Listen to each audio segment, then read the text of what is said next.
রোহিঙ্গা একটা কামলা রাখছি, এটা তো কুদালি উড়ে না। এই কি কুবাস, বেশি কুব দিন যায় না। চাচা এবার এই বাতুর ছাড়ে বেশি কাটলে মাইসের খেতে যাবো গা। পচা মুখার কথাটা শুনলে এই তোর ঠিয়া দিয়ে রাখছি না, মাই সেরে যাবো গা, কারোই বালা হইয়া। হাই এটা কি কুবা, বিসমিল্লা কই এইটা হালাই দে। আল্লাহ দে, হালাই দে, হালাই দে। হ্যাঁ আর ওজন বানে ভাগলা।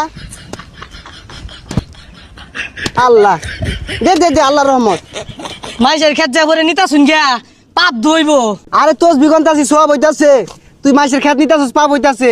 পাপে সবে কাটাকাটি, মাঝখান দিয়ে খেত পাইলে মেজালা। ভাই আইনা তো শয়তান। হাই বেসারিস্তা, শয়তানের কি দেখলি কুবা। আল্লাহ আল্লাহ উজান বাদে বেশি কাটবো। আল্লাহ আল্লাহ এনতে মার, এনতে মার। বেশি হলো যে কুমার গন ওই যে যার খেত তুই আইতাছ ওই যে হাই সুবহানাল্লাহ, আমার খেত কাটে দুই একা দিছে গা। এ ভাই টুপি মাথা দিয়া তোজ বেতুনিয়া ইরম শয়তানি ডেকেম নহল্লাই। আল্লাহ এটা তুমি কোন ধরনের কথাটা কইলা? হ্যাঁ কোন তোমার বাচ্চুর ডামরা কুবাইছি, এই না আঙ্গরি আধা কাটা রয়েছে।